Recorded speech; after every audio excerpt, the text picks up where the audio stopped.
Okay, the second review we're going to look at is from Rolling Stone magazine, which is pretty hip. It's pretty popular in pop culture. It's pretty they're on Twitter, they're on Facebook, all those fun things. Anyway, so this is a different writer. His name is Peter Travers. He is writing for a different audience. These are the Rolling Stone readers. They are much more in tune with pop culture. They love music. They love movies. They love everything that has to do with pop culture. And so he probably needs to be a bit more entertaining, a bit more engaging. We'll read his first paragraph like we read the last one. Can Woody Allen do for the Eternal City what he did for the City of Light in his Oscar-winning script for Midnight in Paris? Don't get greedy. To Roam with Love lacks the overarching theme of time and regret that distinguished Allen's last romantic comedy, but it has pleasures galore. Start with a voluptuous Penelope Cruz as a hooker, trying and failing hilariously to pass herself off as the wife of a new groom, to fool his conservative family. Move on to the woodman himself as a retired opera director in Rome with his wife, to meet the Italian fiancé of their daughter. It turns out the fiancé's undertaker father can sing like Pavarotti in the shower. No wonder, since famed tenor Fabio Armiliato plays the role. The fun uncorks when Allen's bumbling American tries to bring the undertaker and his shower to the opera stage. So, the differences, I'm sure you can start to think about some of the differences between Roger Ebert's review and Peter Travers' review here. Look at the phrase, don't get greedy in the second line. He's kind of chatty. He's kind of talking with his reader. The example, he can sing like Pavarotti in the shower. That's kind of funny. No wonder. No wonder is definitely a spoken cue. But the thing is, he's trying to be a bit more casual with his reader. He's not trying to be super casual and using things like so and like and you know, but he's also not trying to be academic necessarily in his writing like some of the articles you've read for class. Here he's trying to be casual, he's trying to be cool, he's trying to be relaxed. So the tone here, again, addresses his audience as this pop culture interested audience, these cultured people and people who want to consume media, people who want to consume music and movies. Not necessarily a totally different audience from Roger Ebert's audience, but here the tone is definitely different because Rolling Stone is a much different publication than the Chicago Sun-Times is. The Chicago Sun-Times is one of the biggest newspapers in the country, and Rolling Stone is known as one of the more edgier magazines. So you can kind of see here the tone is going to be different with respect to the audience and the purpose of the writer. The last thing we want to talk about with formality is structure. We mentioned the structure could differ with respect to what kind of a level of formality are you going for. So if you think about an academic essay that you've read, you can see that there's an introduction, a methodology section, a results section, a discussion section. The structure is very, very clear and very purposeful and very laid out. Here we're going to look at a review of the same Woody Allen movie that the last two reviewers looked at.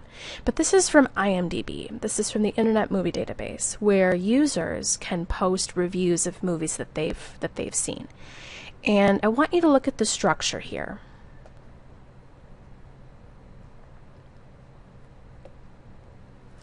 So the writer starts off, I'm a big fan of Woody Allen, but To Roam with Love is simply a disaster. Unfortunately, you can see every single flaw of an Italian production.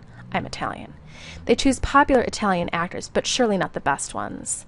Alessandro Mastronardi and Alessandro Tiberi are awful from the very beginning when they see they'll miss their hometown, with a clear Roman accent.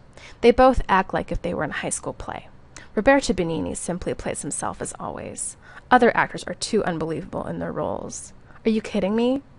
Like every bad Italian mainstream comedy, the product placement is shameless, even laughable in several occasions.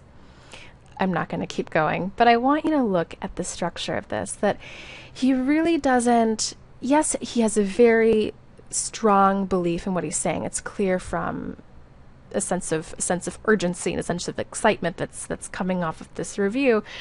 But the paragraph structure really isn't there. He doesn't take the time to, develop any of his ideas, as many of you are familiar with from academic writing. There's an introductory sentence, not an introductory paragraph. And it just kind of isn't as developed as maybe some of the structures that you're familiar with from class. So notice how the structure can also play into formality. The other two reviews were formal publications. Roger Ebert was writing for the Chicago Sun-Times, Peter Travers was writing for Rolling Stone, and this internet user is merely getting his thoughts down. He wants to share his review, wants to write a non-professional citizen's review of the movie, which, you know, the internet's great for. But notice specifically how the structure is different. This type of a review would never be published in a formal publication, because a formal publication requires that the review be structured in a specific way. Not necessarily to follow a certain particular kind of structure, but there is a structure in place, an introduction, a conclusion, a body of sorts. So some of the same concepts that you're already familiar with still exist in movie reviews, as you've seen, and these elements of formality are definitely observable. So going back to our previous slide, just to reiterate, what can help you to understand the formality of academic style is the tone, the word choice, and the structure, as seen by the examples that we just looked at in the movie reviews. Lastly, we're going to talk a little bit very briefly about responsibility. Responsibility is going to be one of the major topics in the next module when we talk about the next essay. But I want you to start thinking about how a sense of responsibility for your writing and as a writer can feed into your style as a writer, as an academic writer. Responsibility. So as the last area that relates to academic style, that's going to be more so developed, as I said, in the later modules, it is the writer's responsibility to adequately support the claims he or she is making with evidence, reasoning, and other kinds of justification. So rather than say something like the earth is flat and just leave it at that, you might go to a source text and find a quote that illustrates that point, that proves the point, a statistic, a fact that backs up the claims that you're making. This sense of responsibility really means that you as a writer are not just going to give claims to your reader and not take the time to research them or to find out if they're actually true, and that you're going to spend the time to find information that's going to convince them that the claims you're making are true, and not just say, well, I just want to have my thoughts in my paper, so I don't want to include any other source information. The sense of responsibility entails that you as an academic writer feel compelled to give your reader the most accurate and convincing information as possible.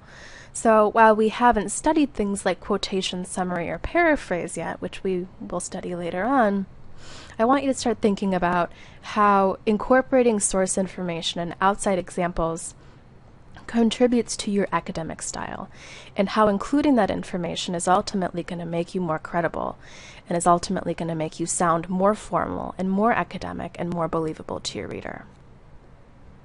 So to summarize the components of academic style that we talked about today: complexity and precision, formality, and responsibility.